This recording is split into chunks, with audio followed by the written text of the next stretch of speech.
What does it mean to be rich? How can you achieve financial freedom? Stop working for money and make money work for you?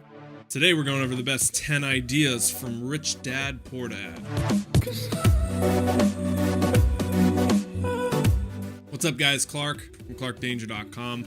Today's book is on finances, actually the #1 personal finance book of all time. Robert Kiyosaki, Rich Dad, Poor Dad. And this is not the book I first got from Rich Dad, Poor Dad. I ordered it online in college, and I was really excited for it to get here. I remember waiting, checking Amazon where it was on its way, and it arrives, and I'm like, there's no way that this is the best-selling book of all time. It's this big. This is the pocket version. This is all I got. But don't worry, I'm going over the big one today. And we got 10 best ideas from that book, Rich Dad, Poor Dad. Came out in 1997, and since then, I think it's 26 million copies sold is what I had down when I was researching it. And before we get going into these 10 ideas, I want to say, first off, I want to say two things. First off, I'm in no way a financial expert, CPA, whatever. These are just some ideas I've been applying in my life from this book. But do your own research. I'm not giving any financial advice here, okay? I'm just regurgitating what's in this purple book. But it does make a difference, trust me. Since reading this, it's changed the way I thought about things. And that's the second thing I wanted to say, is that the reason I like this book is because it's all about mindset. It's not a get-rich-quick scheme. It's not top 5 stock picks of 2016. It's all about investing in your mind. And that's the thing that everyone tries to shortcut. And that's why a lot of people are broke or poor.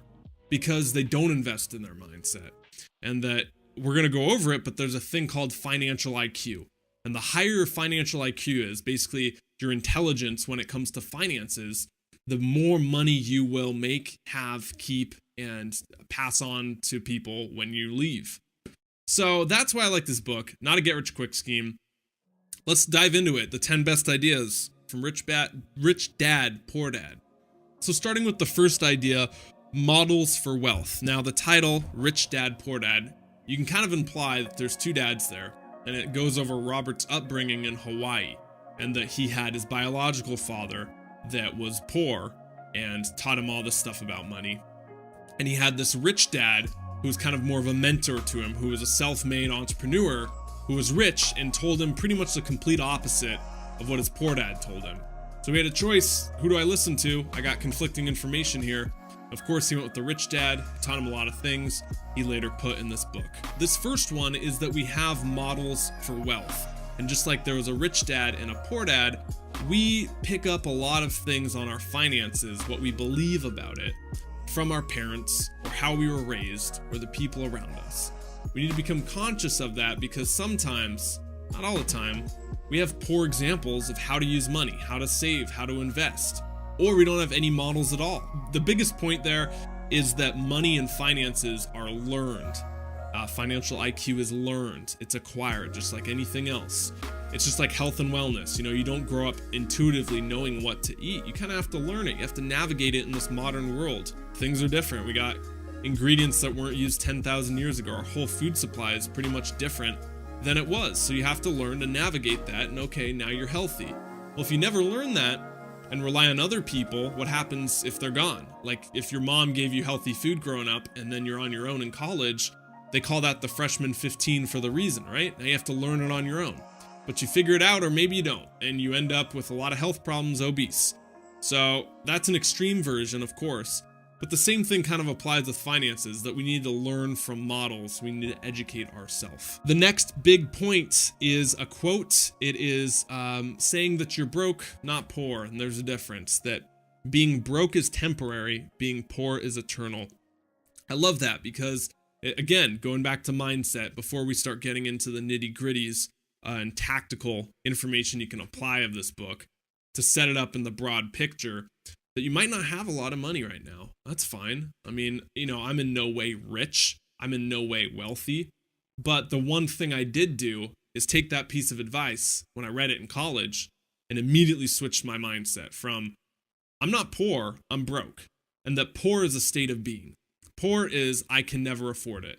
Broke is saying, how can I afford it? I'm willing to work for it. I need to get creative. I need to get innovative. I'm going to make it happen. But right now, it's just reality is I'm broke. All right.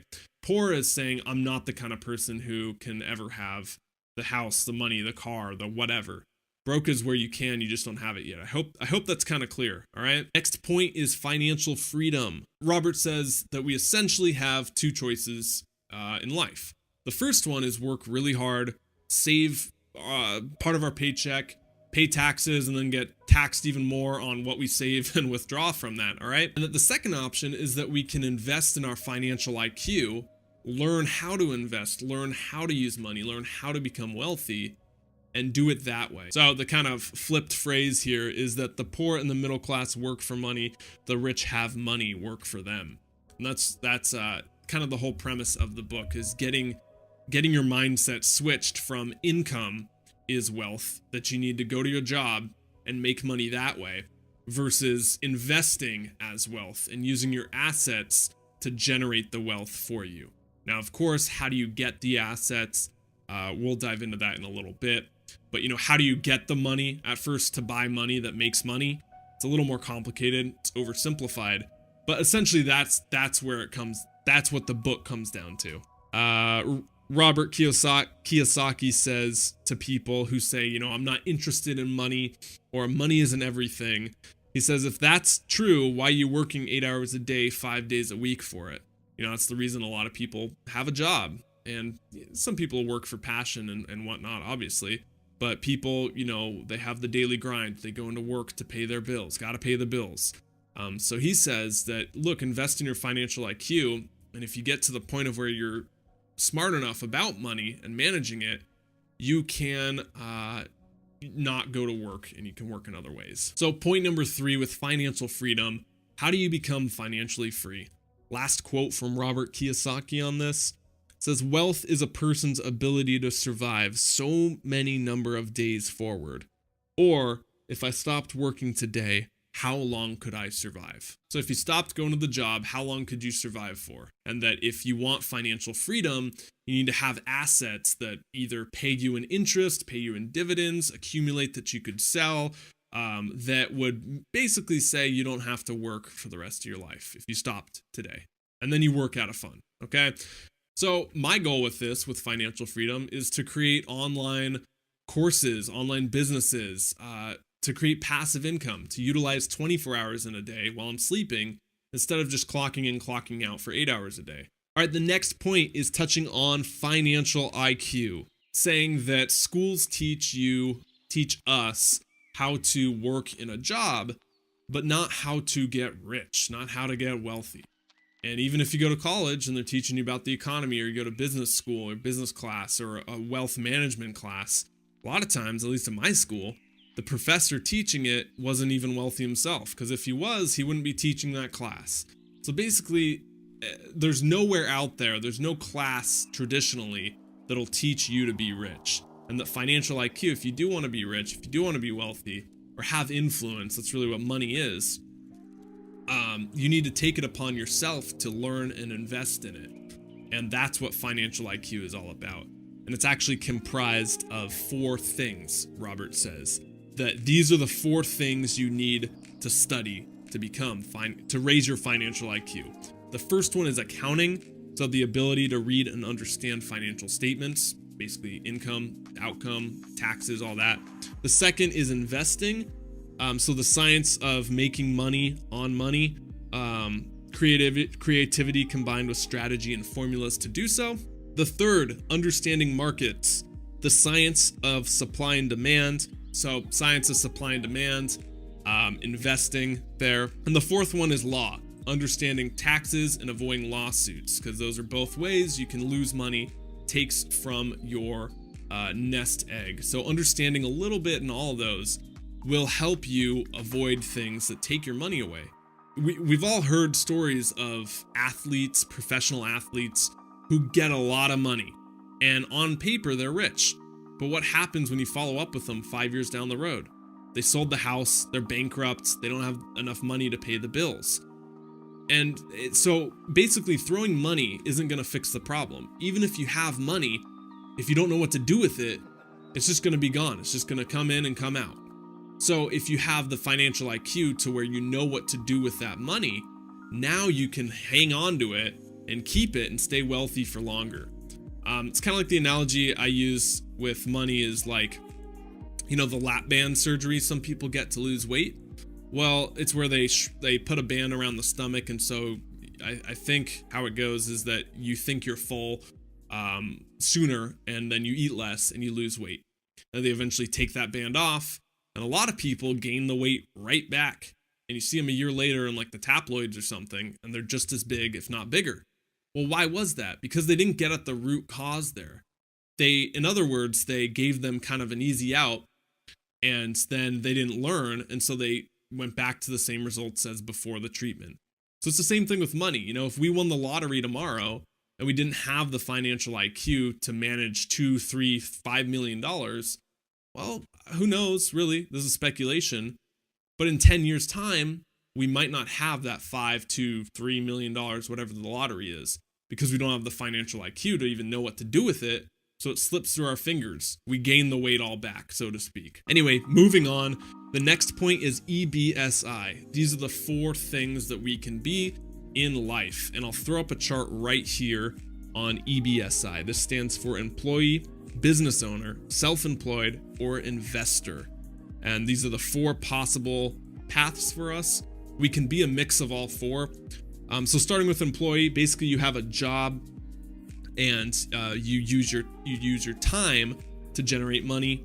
Business owner, you got some leverage there. You get people to work for you, and they generate your cash. Self-employed, again, it's a job. You own a job, so you're still trading your time for money. And then investor, you own investments. Your money works for you. So Robert says that we should be in the B or the I class if we want to become wealthy. You don't have to be the next Bill Gates. You can invest in Bill Gates, all right? So finding ways to invest in like the stock market or index funds. Finding ways, if you want to be a business owner, maybe buy an existing business. How do you do that? Maybe saving up enough money to get a down payment on that. So I'm not going to go over those strategies in there, but those are the 4 possible things that we can be. And he basically says, look, if you want to become wealthy, you can't be an employee. And self-employed, you still have to trade your time for it, for the most part. So focus on being a business owner or an investor, and that's going to get you on the path to becoming wealthy. The next point is the difference between assets and liabilities. I'm going to show you a chart at the end of these 2 that'll put all this in perspective. An asset is what Robert says, know what an asset is, acquire them to become rich. So for most people, their profession is their income. Assets are things that are going to make us money. Make us money when we sleep, make us money over the long term, like stocks, bonds, mutual funds, income generating real estate, royalties, basically anything that's going to appreciate, go up over time. That's an asset. Robert says the key to becoming wealthy, again, is to accumulate these assets and have them appreciate over time to the point of where you can use those assets to buy other assets and buy other assets. And that's kind of the theory behind the 1%, right? You've heard of the 1%. Maybe you're in the 1%. And actually globally, the 1%, I think if you earn over $34,000 a year, you're in the 1% globally, which is kind of cool. Of course, it's all relative, but the reason that 1%, 99% of the population controls the wealth or whatever it goes, is because their assets are so big, so massive, that they make money on money. And they have the financial IQ to do so, so good for them, right? I read somewhere that Harvard, talking about assets, Harvard has enough money in their endowment funds to give a full ride scholarship to every single student for the rest of their university life. So basically forever at full capacity and not lose a single dime. They would still be making money. So that's how much they have in assets, that it keeps making money, on the interest. And that's how the whole snowball keeps going, to use that analogy. You start small and then it gets bigger and bigger and compounds itself. And that's what Einstein said was the 8th wonder of the world, is the power of compounding. So to wrap that up, assets, huge, big idea of this book. frame your mind into how do I accumulate assets. Robert also says the next point is liabilities. Know what a liability is. A liability is something which takes money out of your pocket. So he says reducing liabilities and keeping your expenses low are the two best ways to become wealthy as well. So accumulate assets, keep expenses low, and minimize liabilities. One of the best pieces of advice I heard in college was it said, grow your income, not your lifestyle. Absolutely love that. So basically, if you get a raise at work, maybe, I'm not giving advice here, this is just what I apply. Maybe instead of that raise going towards, more money, more problems, getting a bigger house, getting a bigger car, getting a bigger hamster wheel, whatever. Maybe investing that raise of an extra $5,000 a year and staying at your same lifestyle level. I also got the advice that I've been applying. Clark, learn to live on 75% of whatever you make. And that other 25% is going to go towards investing. And that's been a huge difference that's moved the needle for me in terms of my financial independence. Moving on, the power of compounding. Why the 1% get richer, compounding. We touched on that when we were talking about assets.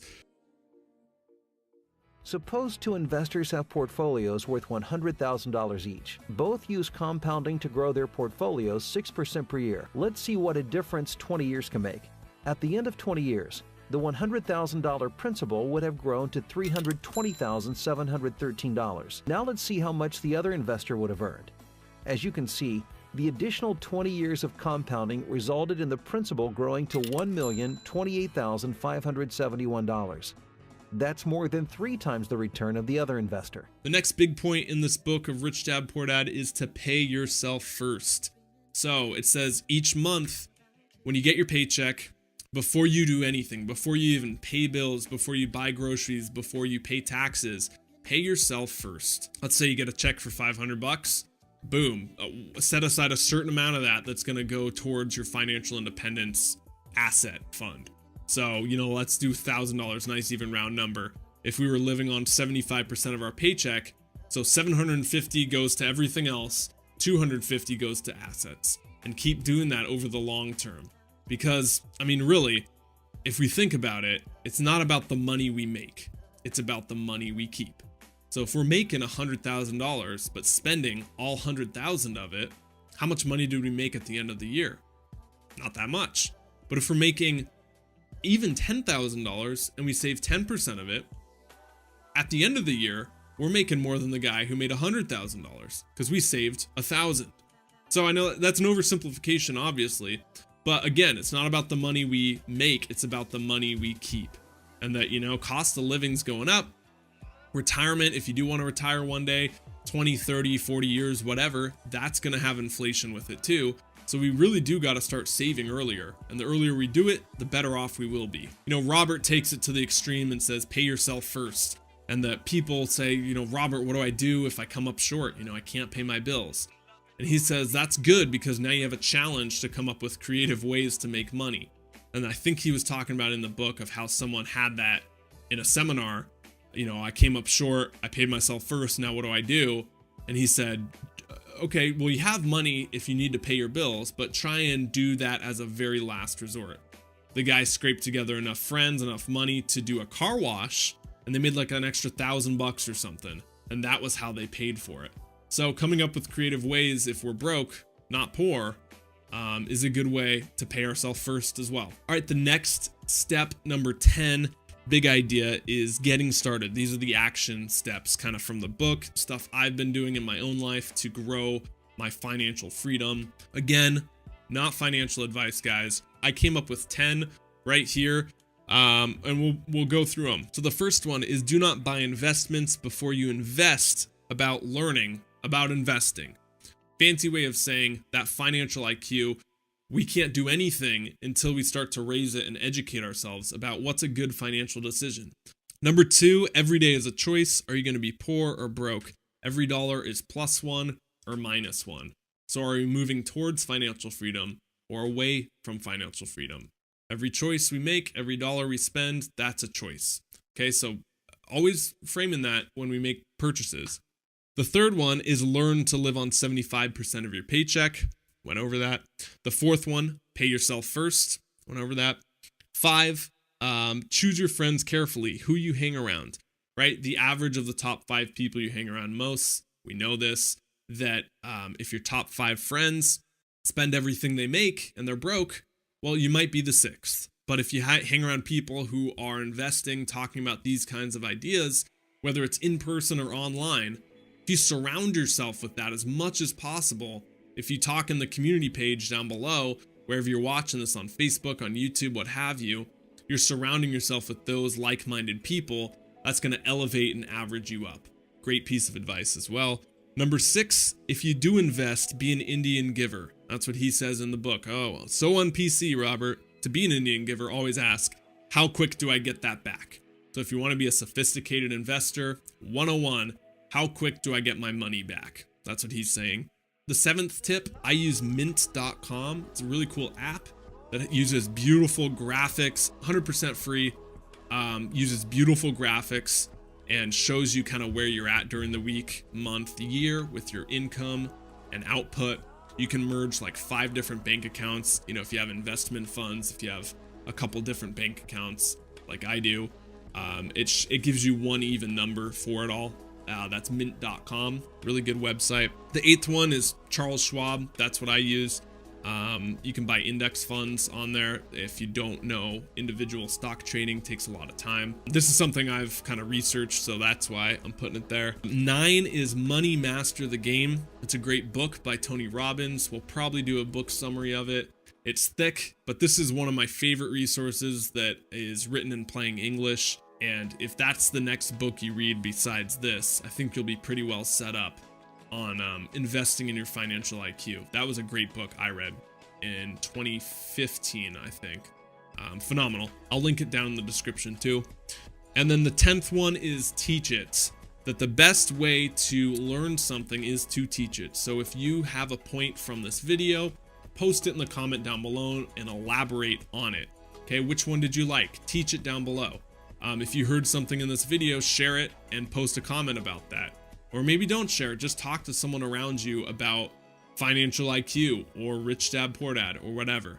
But basically having these kinds of conversations, talking about it more and teaching it is a great way you can incorporate these ideas into your life. That's it, guys. Rich Dad Poor Dad, phenomenal book, Robert Kiyosaki right here. Of course, it's linked in the description below. And if you want something for free, 11 Questions Change Your Life is the free ebook I put out. Thousands of people have done it. These are the best 11 questions that can really change your mindset around things if you do the work on them. And all you have to do is put in your email. It gets sent right to you. All right, that's it. Thank you so much for watching. I'll see you back here next week with the book, Steal Like an Artist. Austin Kleon, 10 Things Nobody Told You About Being Creative. It's already laid out for us. Big 10 ideas right here. All right, that's it. Stop settling. Start living. See you later.